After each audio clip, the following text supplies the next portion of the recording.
5.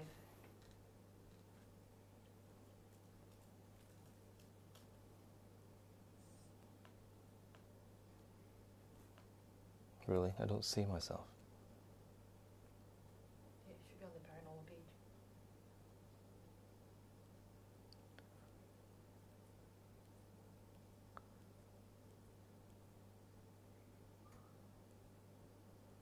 Nope.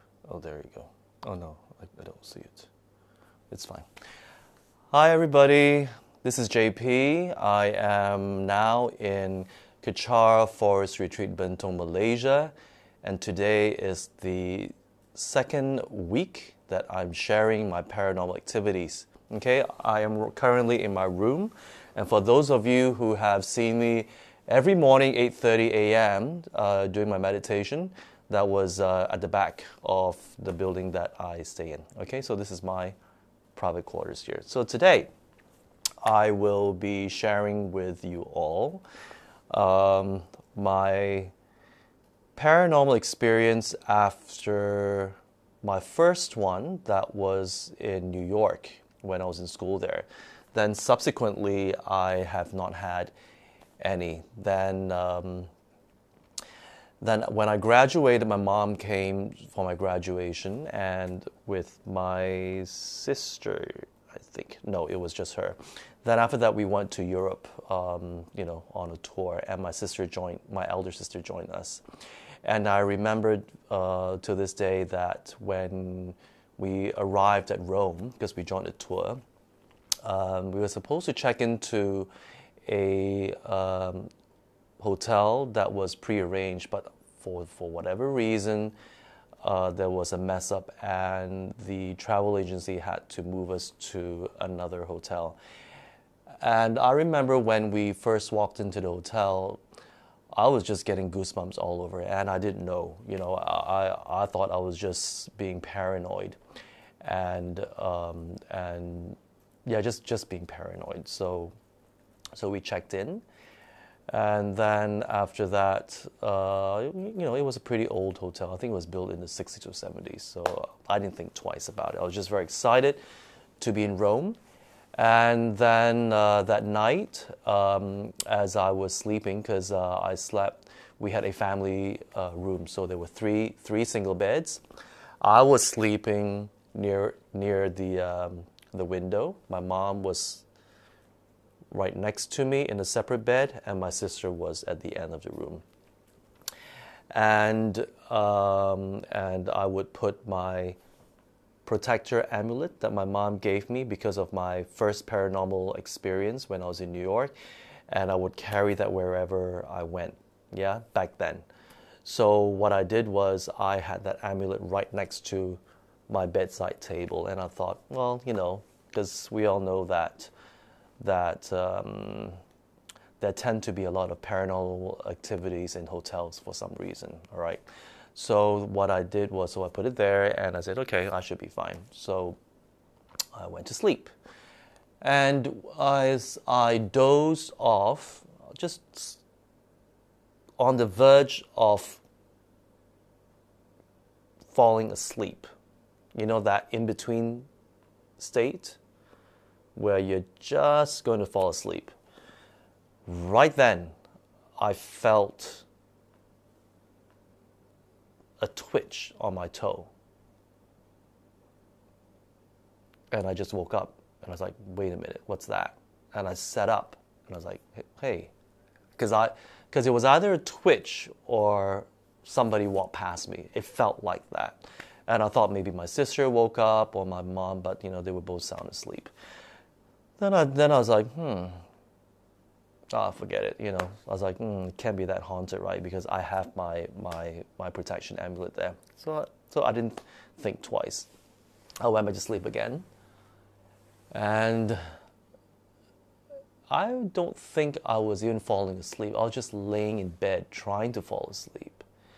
And just as I closed my eyes, I felt two fingers, all right?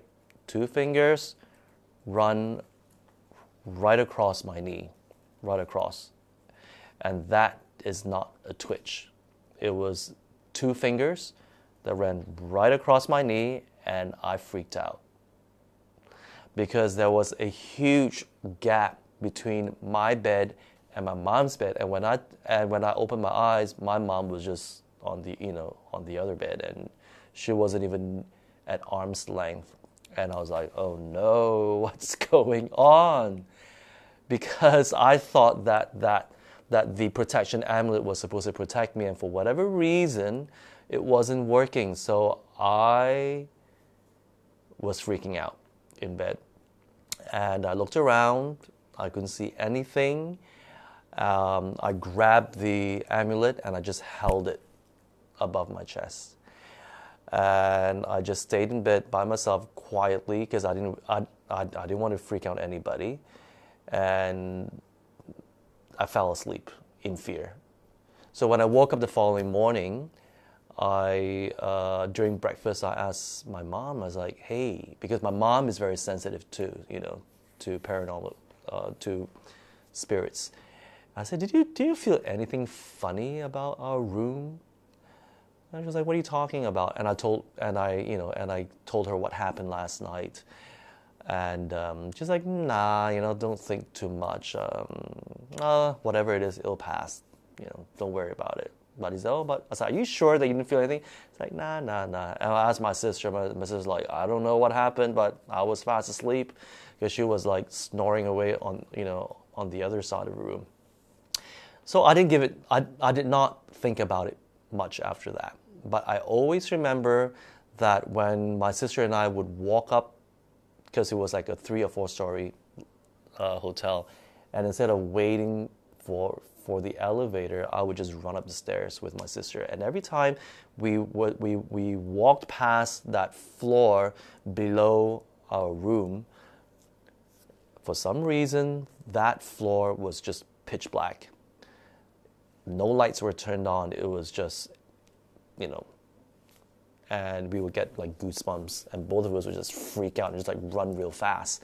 So we're like, ooh, what a spooky place. Anyway, so the following day, after we left Rome on the bus, my mom turned around to me and say, hey, remember yesterday when you were asking me whether I felt anything? And she said, you know what? Actually, I did. I was like, what do you mean? I thought you said you didn't. And she said, oh, I just didn't want to scare, you and your sister. It's like, let me tell you what happened. So here you go. So she said that, remember when we checked in the hotel? It was like, in the late afternoon. And I think it was like 4 or 5 o'clock in the afternoon. It was right before dinner. So she said, oh, remember I went to take a shower? I was like, yeah. I was like, do you know this spirit was such a nuisance, she said. He was a horny spirit, she said that. She was a horny spirit. Do you know that he was touching my thighs, she said, as I was showering? She felt his palm running up and down her thighs as she was showering. So when I heard that, I was really young then. I looked at her and was like, so what do you do? And she was like, just ignoring him and just don't give it attention. That's how she was taught, by her mom. She's like, just don't give it attention and just ignore it. And she's like, the whole time, the entire time when she was showering, he was just running his palm along her thighs. I must say my mom is very brave, okay? So then after that, she said, remember you told me that you were trying to sleep and you felt the 2 fingers running across your knee. He was like, yeah, actually, he was not disturbing you. He just accidentally touched you. He was actually all night next to her bed, pressing on her bed, trying to not let her sleep. So he would be like shaking her mattress like that all night, she said. And she said she couldn't sleep the entire night. She was trying to. I was like, but I saw that your eyes were closed. She's like, yeah, because she was trying to sleep.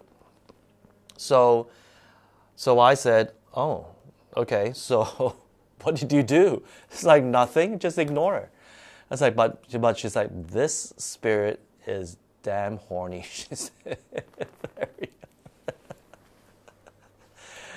So I was glad that we were out there because we only stayed for one night and we were out of that hotel because on the following day, the hotel that we were supposed to check in, the travel agency managed to make to actually make the proper arrangement, and we were out of there. So I was very, very happy when we moved out of that hotel. Yeah, so that was my second encounter, and that was after 3 years from my first encounter. That was after 3 years. So I could never forget that, because I have never been touched by a spirit. My producer here is like is just like gagging. By a spirit. So, yep, never been touched, and that was the only experience that I had where it really felt like a person's 2 fingers going across. Okay, my mom had it all the way. All right, so before I continue, do you have any questions for me? No questions? For some reason, I can't see myself. There's some funny comments though. Funny comments? Okay, wait a minute. Where am I?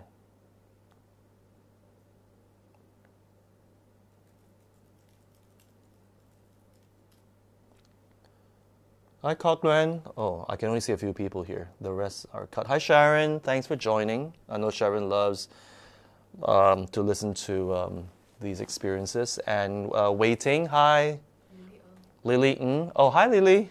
Are you outside my room? Thanks for joining. I thought you'd be spooked out. Really? Oh, I'm happy for you. Well, thanks for joining us. And hi, Ben Kui. I guess our habits and interests follow us into spirithood. Yes, very funny. And Pastor Shin, hi. What is your advice for people who first start seeing things? Should they be very worried? Well, I have been very lucky in that sense that Rinpoche says that there are spirits that are very scary looking. So far, the 2 experiences that I had were pretty mild, thank goodness. I was not tortured, or I was not harassed in any way. But if you do feel a presence, like sometimes, I mean, I'm not sure if you've had this before, like when you are working and then somebody walks, like standing behind you. You feel a presence and you turn around and it's like, hey, what's up? It's the same feeling, but in this instance, you won't see anything unless you have the third eye and you're able to see. But otherwise, you will feel a presence. It's that same feeling, all right? So always trust your gut feeling. This is a feeling before your brain starts to analyze and freak yourself out. All right, so we always have to trust our initial feeling, and that's always the most accurate. Because thereafter it's the brain freaking out and just amplifying the experience. So you have to not listen to that. All right. So if you see a spirit, or if you feel a spirit, if you do have a religious belief, then what you can do is you can pray. Pray for the spirit. Bless the spirit with your prayers. As long as they are not harmful, it's fine. And even if they're disturbing you, you can still pray for them, because prayers are sounds of compassion. They're sounds of compassion. And when they listen to the prayers that you're doing, it doesn't matter what prayers you do, but as long as they are prayers from whichever religion it is, they will calm down. There are exceptions, because if they are malevolent, if they are there to harm you for whatever reason, that's because of your karmic affinity with this spirit, that it is disturbing you, then it is best that you seek for for somebody of your religious faith who can do a little bit of exorcism. If you are Buddhist, then definitely you will need to seek advice from a qualified Buddhist master. Okay, because if they are violent, don't do anything. You have to seek for a spiritual advisor. In my religion, I am a Tibetan Buddhist, so I would seek for a Rinpoche or a qualified monk whom I know who can do exorcism. Okay, well, yeah. If they are not around, usually what we'll do is we will do prayers as Buddhists, there are certain prayers and rituals that we can do, or the monks can help us do, to purify the karma, so that even if the spirit is right next to us, there's no karma for them to do anything to harm us. Okay, in Buddhism, we actually get to the root cause. Anything that happens to us, we believe, is a result of our karma. Karma means the law of cause and effect. All right? So it may take a little bit longer, but is most effective. I speak from experience because that was what was done for me after I met my teacher, His Eminence Tem Rinpoche. Okay, so it helped me tremendously. So these prayers, specific prayers, which I cannot tell you specifically because it depends on your own karma of why the spirit is attacking you. But if it is a benevolent spirit, it just happens to walk past, it's curious what you're up to because, you're in his or her territory, then, well, you can just do any prayers, and it's good enough. And for Buddhists, well, you can chant your Om Mani Padme Hum. Okay, that's Kuan Yin's prayer. If you can do Dorje Shugden mantra, Om Benza Wiki Bitana Soha, to bless the being. Okay, and so on and so forth. So whichever prayer works for you. All right. Hi Lin Man, thank you so much for watching. Hi Doreen, did you have bruise after the touch? Because I've heard some people have that once been touched. No, I did not have any bruises because, well, I guess he wasn't pressing on me very hard. It was just like that. Yeah. So no. Hi Hayden. Hi.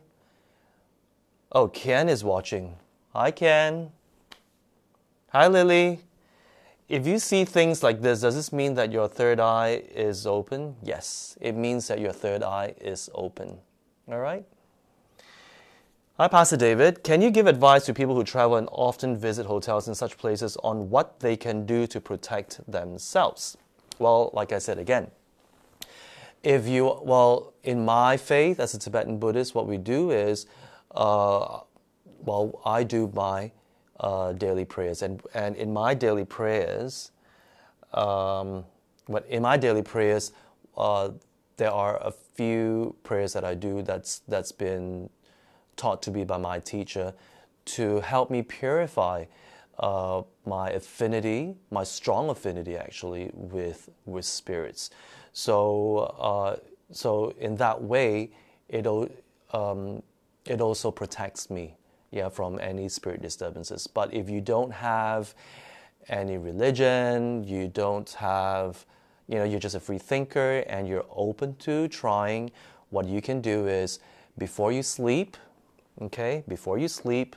you can do the protector's mantra, Dorje Shugden's mantra, Om Benza Wiki Bitana Soha, Om Benza Wiki Bitana Soha, Om Benza Wiki Bitana Soha.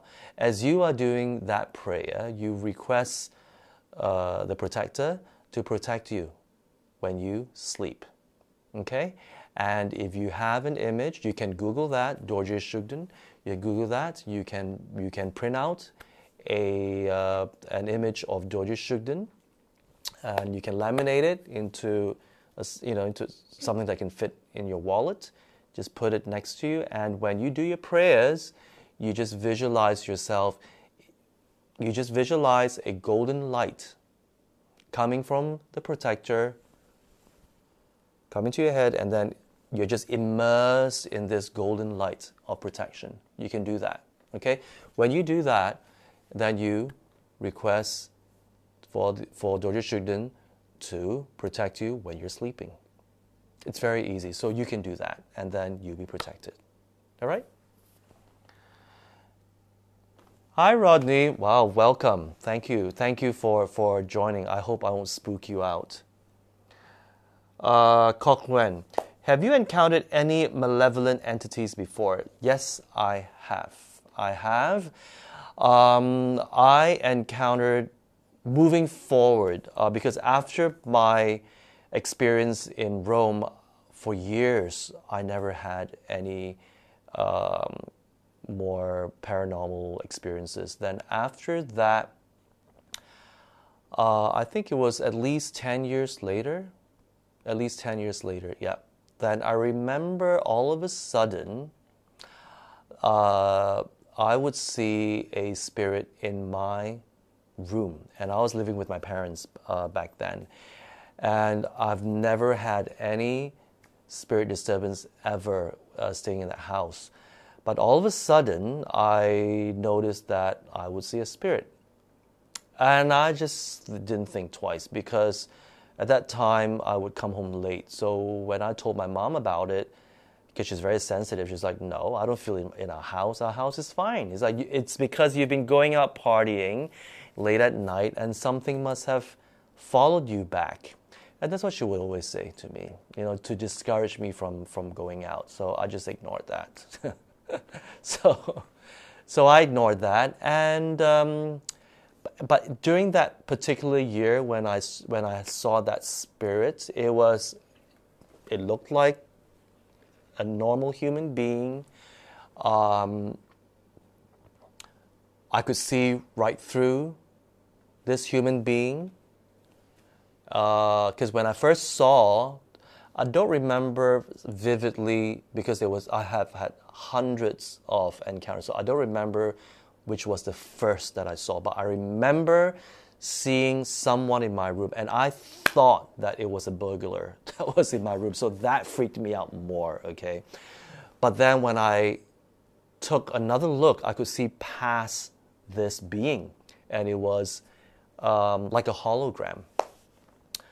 And I couldn't see the legs, just like in the movies. I couldn't see the legs. I just saw, I think, from the knee up, and I could see right past. So, yeah. So I've had a few of those encounters, and then a year passed, and then I realized that I only saw after I went to the Columbrium to visit my late grandmother with my parents. Because we would go once during Chinese New Year, during her death anniversary, Qingming. Qingming is what's Qingming? What's that in English? The tomb sweeping festival, ceremony that the Chinese do once a year. And then we have the Ulambana festival, which is called the Hungry Ghost Festival.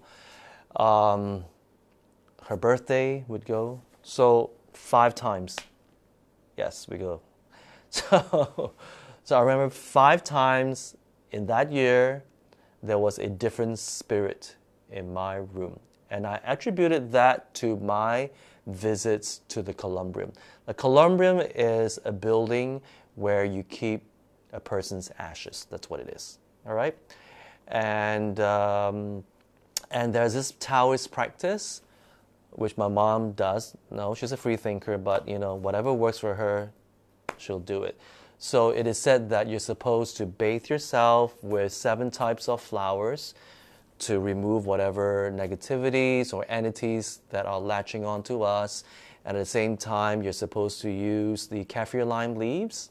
Kaffir limes, yeah, leaves specifically that.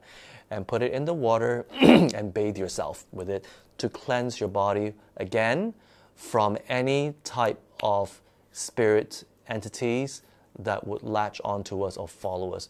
Well, I did all of that, okay? And it didn't work because I just kept seeing it. And I would keep telling my mom. And she's like, okay, maybe we should air out your room, make sure that the blinds are all up and let the sun come in. I did all that. But yet, I still saw them. All right, so fast forward. So it happened. So for 5 years, I remembered, because I was counting, I would see these spirits. But what got me a bit worried was because there were a few times that I couldn't go to the Columbrium, and my parents went. And when they come back, I remember one specific incident. They came back, and then on the second or third day, when I came back from work, there was a stench in my room. And it was that same stench, or quite similar, to the one that I smelled on my toothbrush. Remember last week I told you about that spirit who used my toothbrush and left that stench, that decay stench? It was specifically that stench. And then I started looking around. I was like, that's weird, because in my bedroom, because when I walked through my bedroom, when I smelled that stench, I didn't think it was because of a paranormal entity in my room. I thought it was a dead lizard. You see, because in Malaysia, we have a lot of geckos. So that was the first thing. And the second thing was, maybe there's a dead mouse somewhere in the ceiling. That was my first thought. Then when I walked past that particular spot, I couldn't smell it. So I didn't think twice. But when I walked back to go to the bathroom, I smelled it again. I was like, that's pretty weird, because if it was something that decayed in my room, I would smell it in my entire room, but it was specifically at that particular spot in my room. So I walked there, and I stood there, and it was there again. I looked up the ceiling. I didn't smell anything. I looked at the ceiling. I was like, maybe it's in that ceiling, but it didn't make sense because it was really strong in that particular spot. Then I didn't think twice about it. I was like, that's a bit strange. Then a few nights passed, and then of course I saw that spirit that appeared. So coming to your question, have I ever had any attacks? I did when I started meddling with what do we call it? With energy work.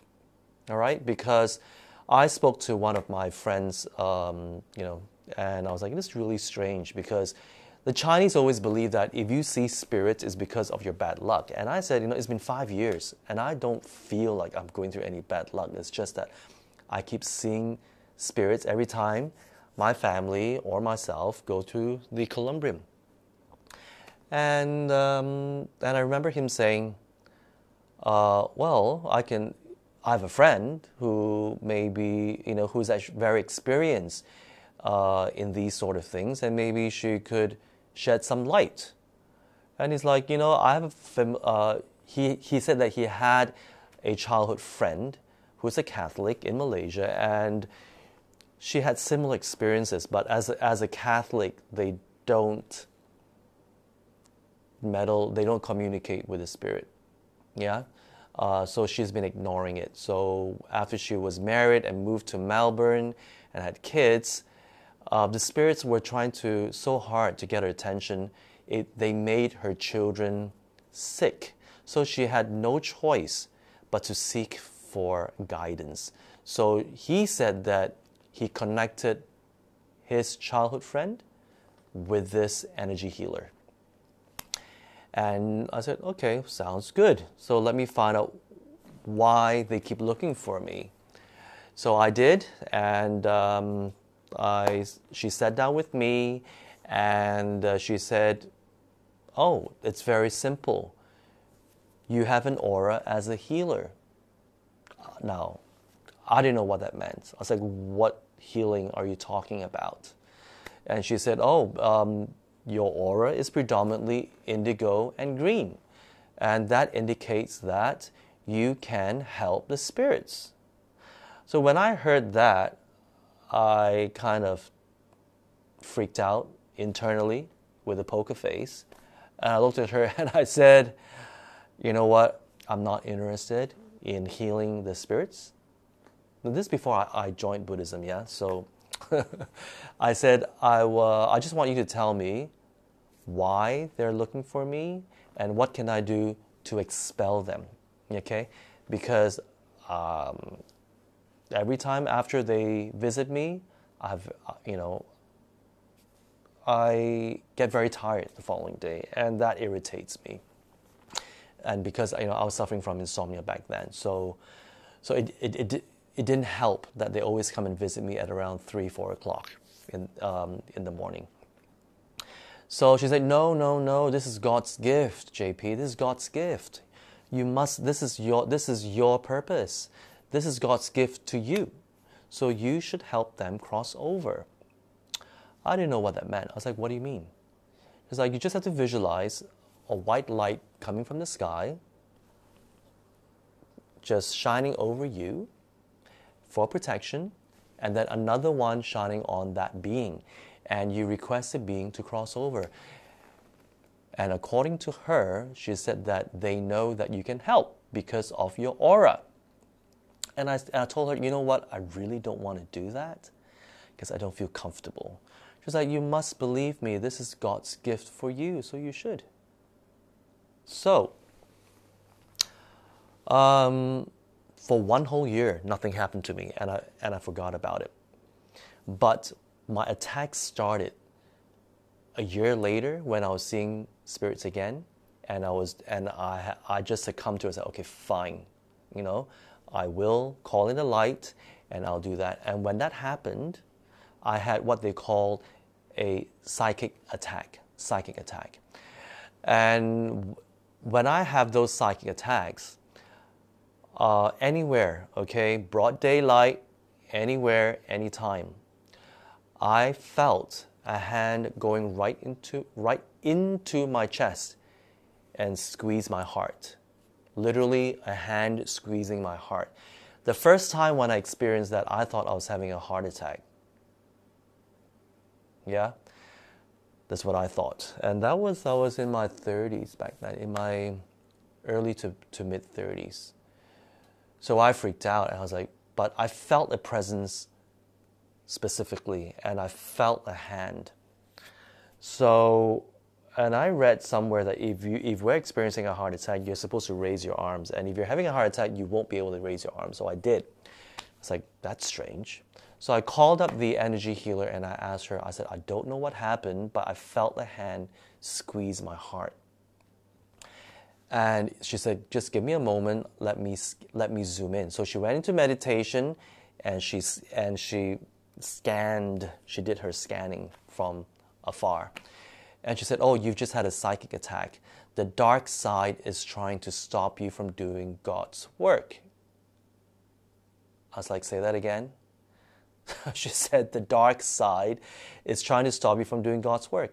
But you must persevere. You must persevere because otherwise the dark side is going to drag all the spirits to the hell realm. And this is all very new to me, okay? So you have to understand, I was a free thinker. I didn't subscribe to any religion, so I had no idea what she was talking about. And I was like, are you sure? She's like, yes, you must persevere. This is God's gift for you. You have to persevere. So I did that.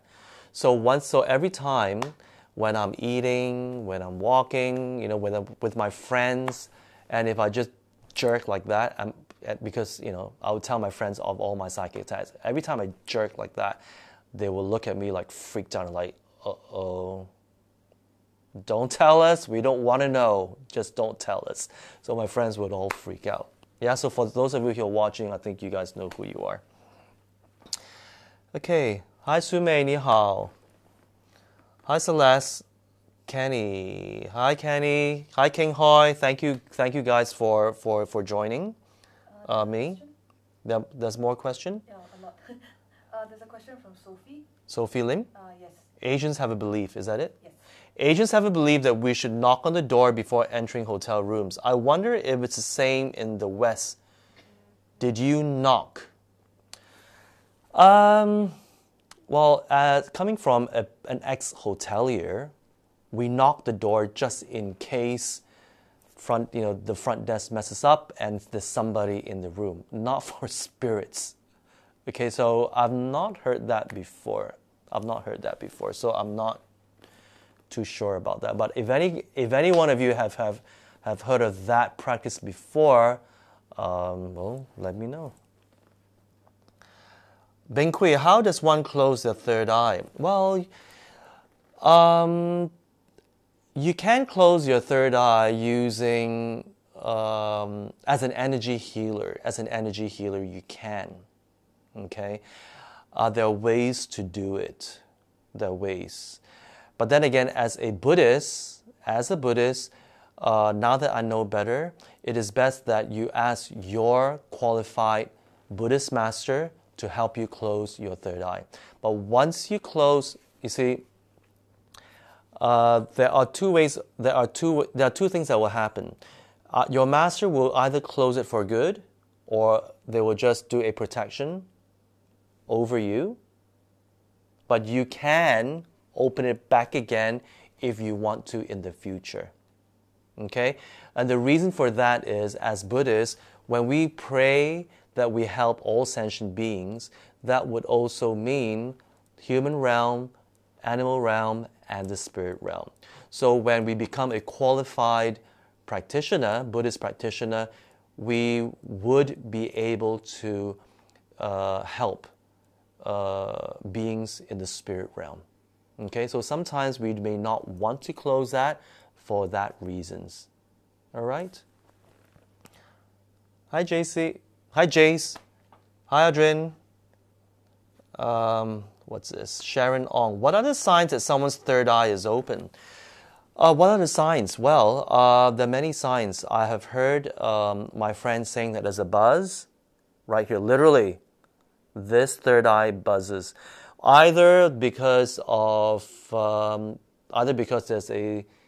there is a spirit around, or if the person is in a holy place, or in the presence of a holy statue, image, even a holy person. For some reason, the third eye here buzzes like that. And she'll tell me all the time. Okay, this is my friend in Hong Kong, actually. So every time when she meets up with Rinpoche, she said it'll buzz nonstop. And there was once when she was talking to me, our protector was around, and she said, "My God, it's like, why is my third eye buzzing all the time?" Well, this time round, when she's talking to me, and I said, "I don't know. I didn't even know that a protector was around me until Rinpoche told me." Yeah, I will tell you guys that story later.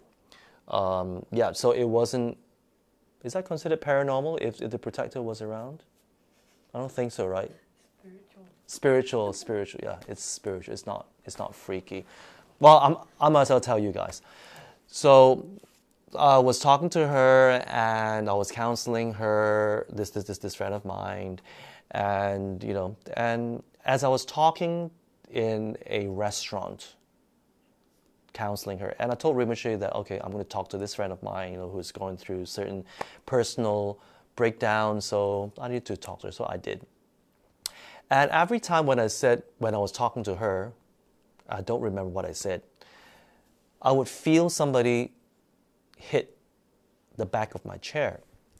And I would just turn around. And there was nobody there, because right behind me was a wall. I was like, okay, because I thought somebody walked past me.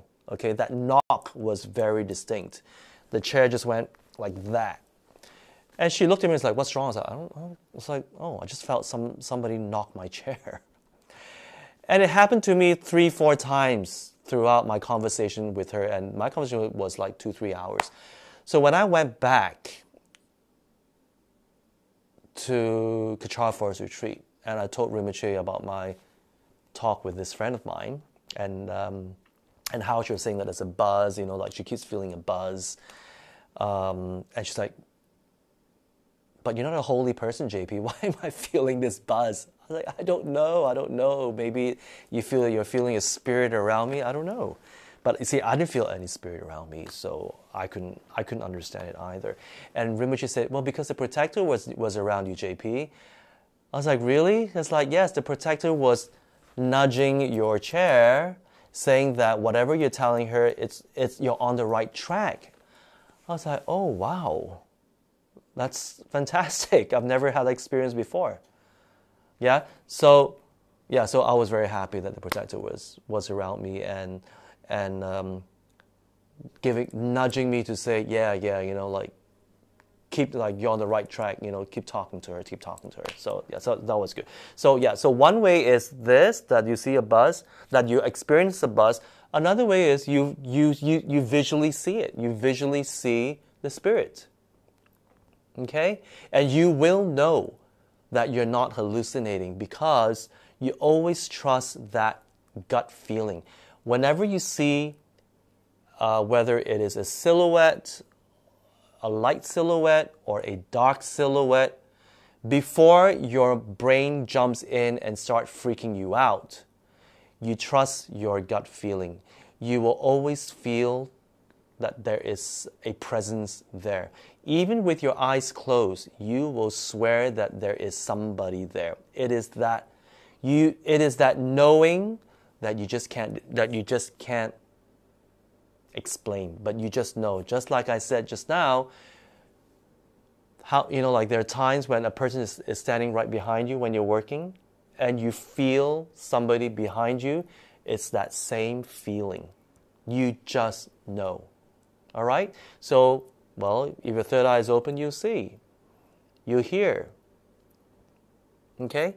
You hear. And you will feel a presence. That's where you know your third eye is open. All right? What else? Hi, Tenzin Joka. Thank you so much for tuning in. There's a question from Celeste Lau. Celeste Lau. Oh, hi, Yiling. Good morning. All the way from New York. I hope things are okay there. Please don't go out, yeah? It's the coronavirus is very, very contagious. Celeste Lau. Yes, the spirit, right? Okay, hi, Celeste. The spirit is able to follow us home. If there are Buddha and Dorje Shuden statue in our home, will the spirit be able to enter the house? Yes, they will. Yes, they will be able to if they are benevolent spirits. Benevolent spirits are spirits who do not harm us. Okay? They can come with you and they can enter your house. Definitely they can. Okay? It is the malevolent ones, meaning if there are certain spirits who are there to harm you, they will not be able to enter because Dorje Shuden is there to protect you. Okay? I don't mean to scare all of you, but spirits like to hover around Buddha statues. Because why? Because they could feel that compassionate energy that's being emitted from your Buddha statue or your Buddha image. All right? They feel it and they go there to experience the solace and the peace. Because spirits, see, beings reincarnate in the spirit realm. You see, as Buddhists, we believe that you reincarnate into the spirit realm. And the reason why you do that is because you are attached to certain things of your life when you are a human, when you're in the human realm. So you reincarnate in the spirit realm, and you linger with that same experience. So if you are the type that, just for example, if you're always very attached to your family members, again, due to karma, the law of karma, cause equals effect. You will come back in the form of a spirit and you will always be lingering around your family members, always. Then people say, what's wrong with that? Now, don't forget, in the spirit realm, depending on your karma, you will most likely live for hundreds and hundreds of years. Hundreds. All your family members whom you love, you will see them pass away. And even when they're alive, you try to talk to them. Just like any human being would. You want to talk to someone, and they will not be able to respond. And that's why for those of us who can see spirits, you will see that they are very, very lonely. They're dying to communicate with us, dying to, because they're so lonely. You see, and they're stuck, and there's nothing they can do. There's nothing they can do. Okay, so when they see a holy being, they actually see the energy of peace, of compassion. So they go near it so that they will experience some sort of relief. And that is why when you go to the United States or anywhere in Europe, you will see that the Westerners always like to put Buddha statues, for aesthetic reasons. And when you ask them, you say, well, it's very peaceful. See, that is the energy that Buddha statues have. They emit this peaceful energy, right? So in the spirit realm, they're extremely sensitive to that form of energy, and they will gravitate around it. But you don't have to be afraid, because you are helping them. So as Buddhists, yes, we rejoice that even our altar can bless spirits. All right, so don't freak out, yeah, Celeste? Hi, Brando. Thank you so much for joining me. Hi, Nancy. Hi, Audrey. Are you with your mom? Thank you so much for joining. Don't freak out. Audrey is Nancy's daughter. Oh, okay. Yeah. There's a question from Lilybeth. Lilybeth, where is Lilybeth? Can somebody destroy your third eye? Can somebody destroy your third eye? I have not heard about somebody destroying your third eye. I've not heard about it. I've not. As long as you if you don't mind, Lily, explain more, then I will perhaps be able to shed some light. I have not heard of anybody destroying one of somebody else's third eye. You can close it, if that's what you mean. Yes, you can get somebody to close it, but I've not heard of anyone destroying it. Well, if you destroy, what happens? It doesn't work anymore. So I would say, yeah, you can close it. You can. Yeah? Hi, Chris. You're not afraid to listen? How to differentiate waiting? Okay, the question from waiting. How to differentiate if it is our imagination or we really feel the presence? Okay, I have experimented myself. Okay, I have investigated to see on many occasions to conclude whether or not it is my imagination or it's real. I will quote you one incident. During the height, one specific one which was pretty exciting for me, okay? Remember back then, I think it was, 10, 15 years ago, Malaysia could feel earthquakes. Remember that? So there was one night, there's one night, this is like after the whole earthquake phenomena. So like a year later, again, this is before I met Rinpoche, okay?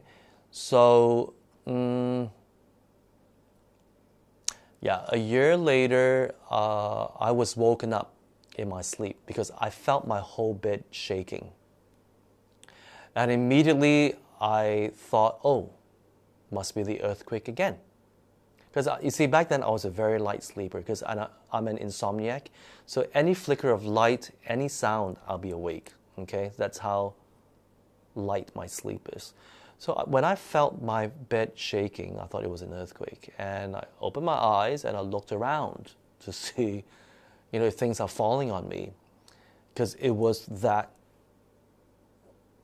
it was that obvious, my mattress was shaking. And when I turned around to my right, because I was sleeping on a double bed, so when I turned around to the right, I couldn't believe what I saw. I saw it was a cluster of red fairy lights, tiny little red fairy lights, sparkling like that, right on the edge of my bed. It was like, it had like some afro hair. It was huge, like that. And I remember seeing in this blob of lights, all right, the head shaking like that, and I saw hands like that, moving my mattress up and down, just moving. I was fascinated. I thought I was dreaming, but I was pinching, literally, like in the movies, I was pinching myself. I sat up and I looked, and it was still there. And I could not believe my eyes. So I was like, am I hallucinating? I was rubbing my eyes, and I looked again, it was still there. So I turned on my light on my left, I turned it on, and I leaned over to the edge of my mattress to see whether or not it was moving. And sure enough, the mattress, I could see going up and down, up and down. You see, because the light was stronger, so I couldn't quite see the red sparkly fairy lights, but I could see glimpses of it, because it's an energy. So when I saw that, I didn't freak out. I was just fascinated. I was like, whoa. And I went back to my bedside table lamp, and I turned off the light again to take a closer look. And it was still there. And it was shaking its head frantically like this and just like pressing onto my mattress. So at that moment, I knew that I was not hallucinating. So there was one incident that I investigated to make sure that I was not imagining. Okay, so you can do that too, to see whether or not you are imagining. You see, and another way is, if you don't see but you feel. If you're near a person who is sensitive, you can just ask the person, do you feel anything? To cross-check. Because there are many times, it only happened to me by accident, where I remember this is another incident. And at that time, I was already doing this energy healing, and I was sharing with her that I was doing this and, this energy healing. And then the energy healer said that, I have animal guardian angels around me and da-da-da. And she said, yeah, I can actually see your guardian angel. And she actually told me what the energy healer told me. I didn't tell her in specific, but she could actually tell me exactly what the energy healer told me of how my guardian angel looked like, and it was an animal spirit. So how do you explain that? Exactly.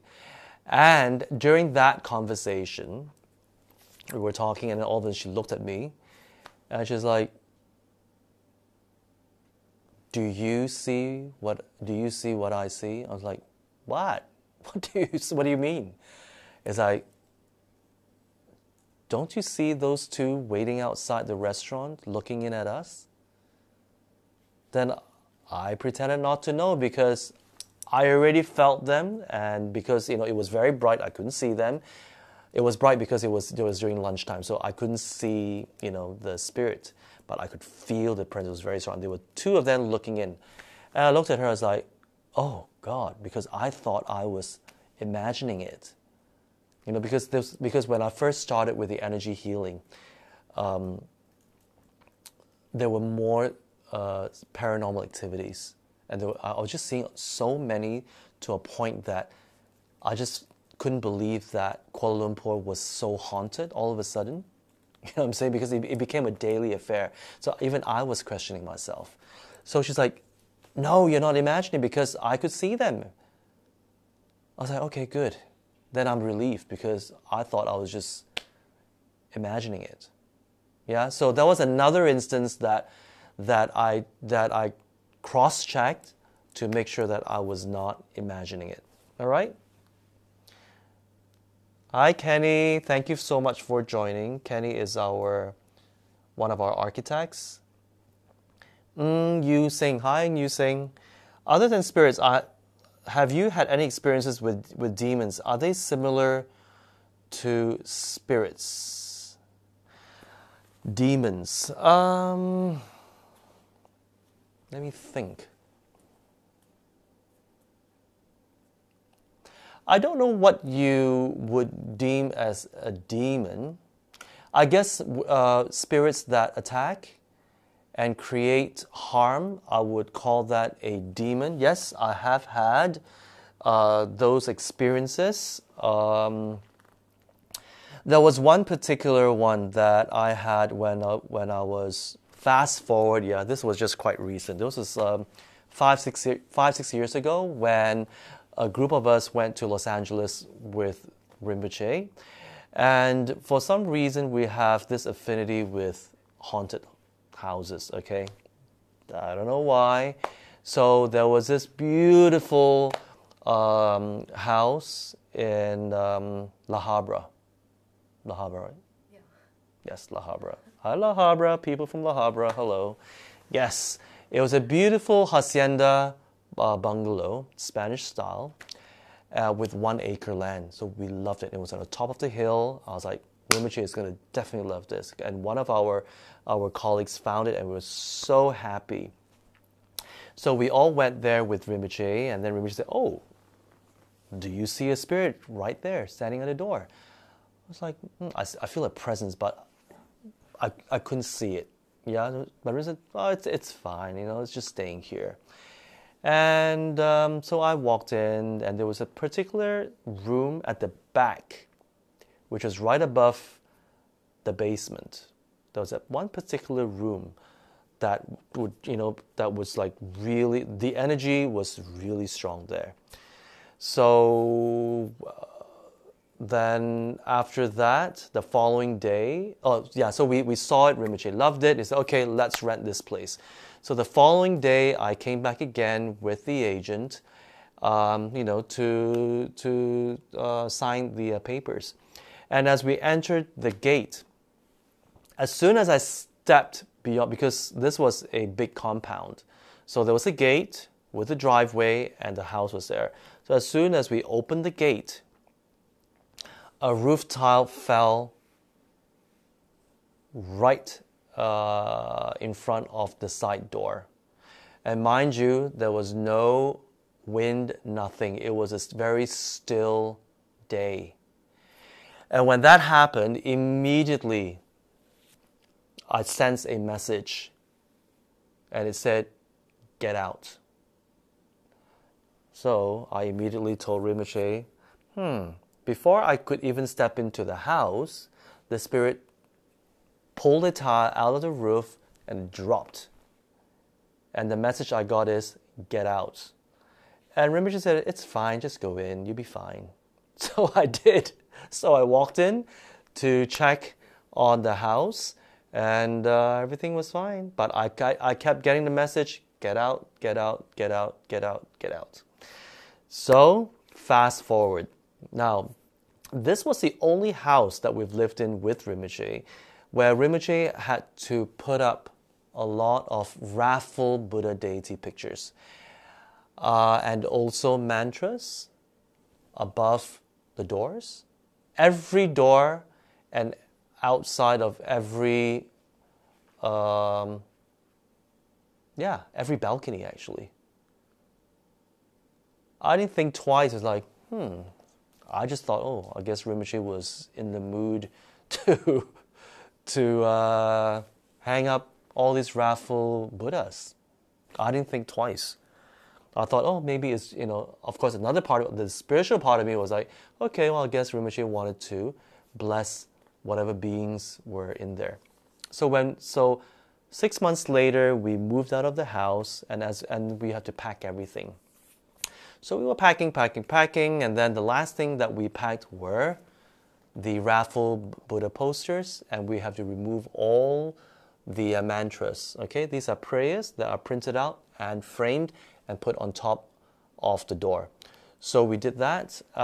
We packed everything, and my colleagues, one of the lady who was very brave because she doesn't see anything, and she had to go back to Malaysia. So I said, fine, if nobody wants to stay there alone, I will do that, because we had a separate house for staff.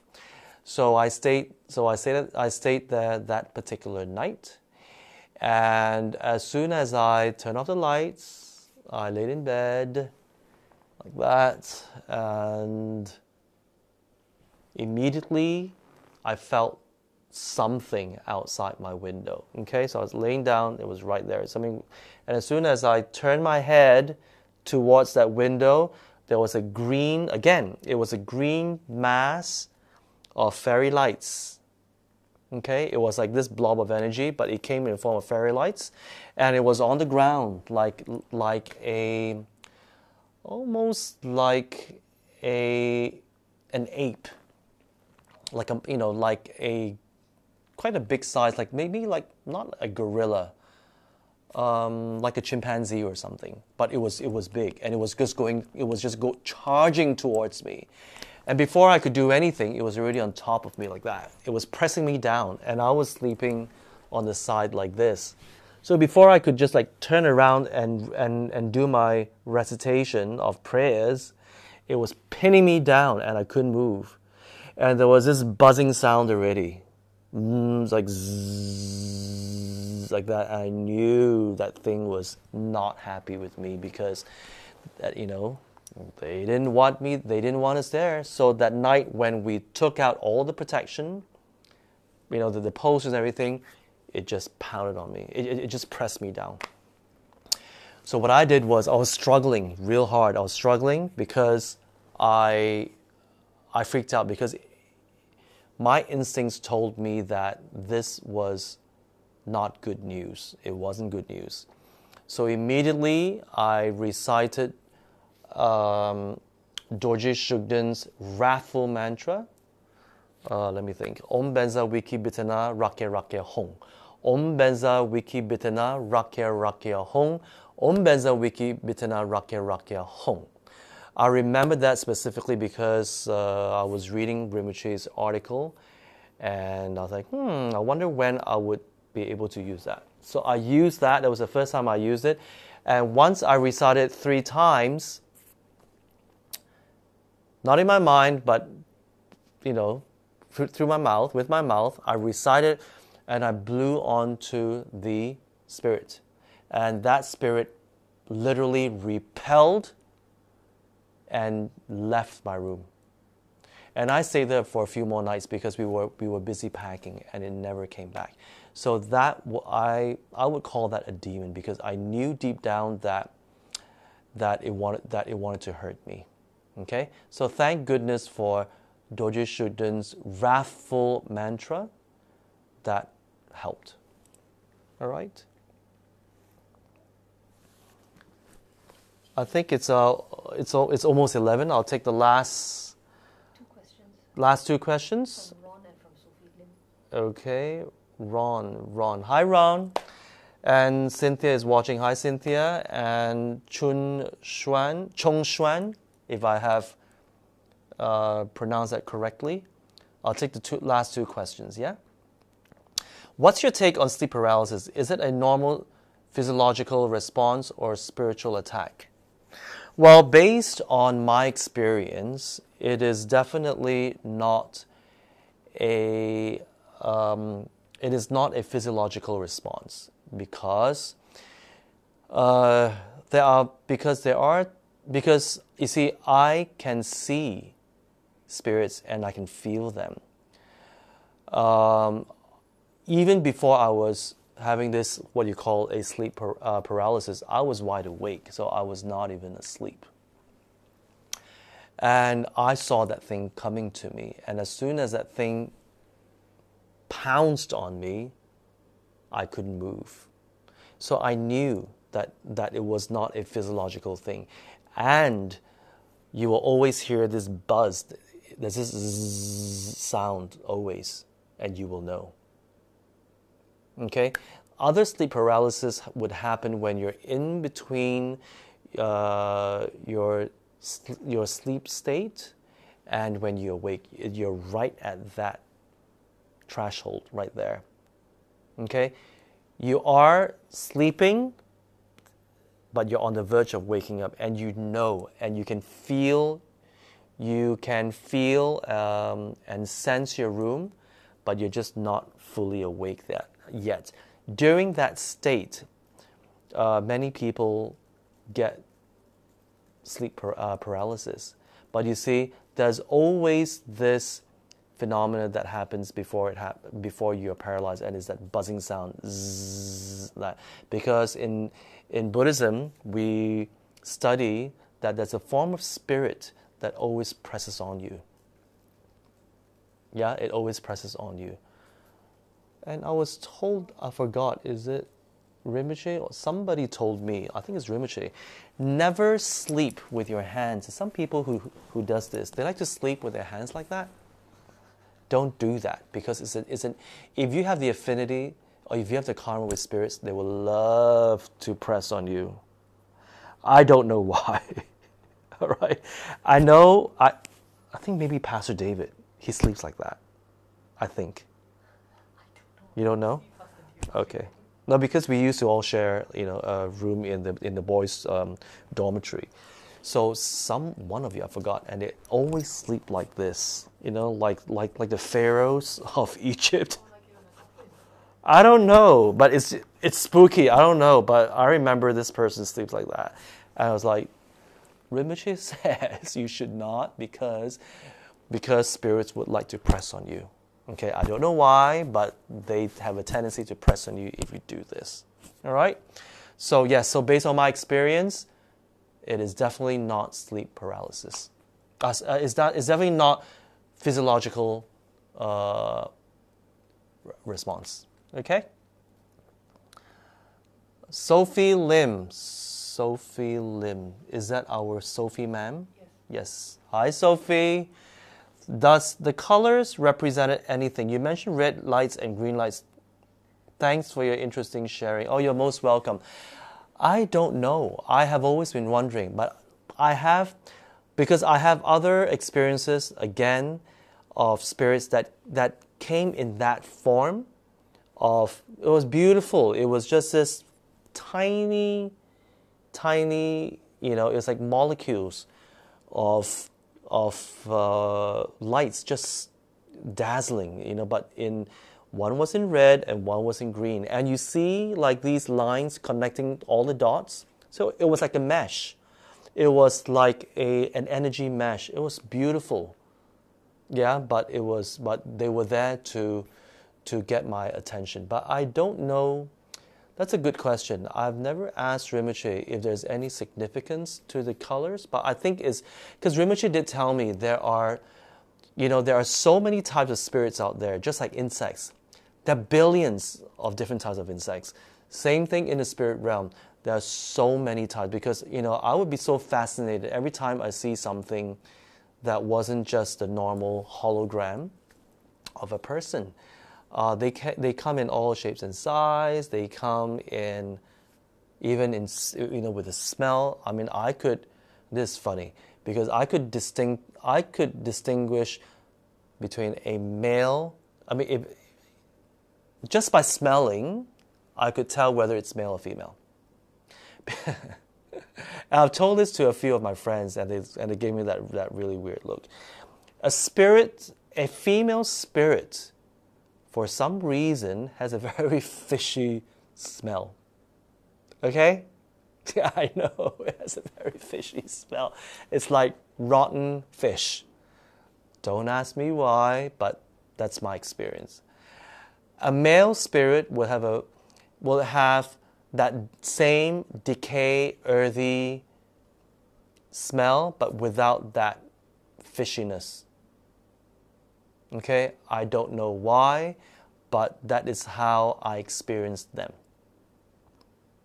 Okay, so I hope that helps. Oh, Pastor Henry. Hi, Pastor Henry. We're going to end soon. Yeah, so now, if you think there was Cynthia Lee says, do you think there was an orb that just flew by the screen? Chong says, Dracula sleeps like that. Dracula sleeps. No, I think it was Pastor David. I think. Anyway, I'll ask him afterwards. Okay? And can one tell if one is seeing enlightened being or spirit? Huh? Finish. I got to finish now. My producer is giving me this. Okay? Okay, absolute last. Hi, Calvin. Absolute last. Okay, Chung, can one tell if one is seeing an enlightened being or a spirit? Yes. Rinpoche has explained to me before. If you encounter or if you see a holy being, be it whatever it is, be it Jesus Christ, Moses, Archangel Michael, a Buddha, Kuan Yin, Dorje Shugden, Manjushri, Lama Tsongkhapa, whatever holy being you think is in front of you, if you want to know whether or not it is the being that you see, you immediately call for that holy being to enter this being in front of you that you're seeing. Okay, so for example, if I see Kuan Yin, one day if I see her, and if I want to check whether or not it is truly Kuan Yin, I will immediately request, Dear Kuan Yin, please enter this being. And Rinpoche says, if this being is really Kuan Yin, the being will glow even brighter. This was told to Rinpoche by Khenso Rinpoche. Okay? Khenso Jampa Yeshe. And if this being is an imposter, because there are certain spirits that can be imposters. They will appear before us as holy beings. So if they're an imposter, immediately they will vanish. And that's how you can tell. Okay? Thank you very much for joining me. Now, I've been getting requests, personal requests, asking me to do more than once a week. So I told them, you have to leave me a message. If I get 1,000 likes to get me to do more sharing, then I'll do it. Just tell me. I don't know if once a week is too long, too infrequent, then you let me know how often you would like me to share. I have a lot of experiences to share with all of you because during the height of my energy healing practice, I was having daily paranormal experiences. All right, so I will share more with you then. Thank you very much. If you like what you have just watched, please leave me comments, please press like, and please share with all your friends. Okay? I'll see you then. And for those of you who have been following me with the daily morning meditation, I'm doing it at 8:30 Malaysian time every day. Malaysian time, 8:30. Join me then. Take care, and I'll see you soon. Bye.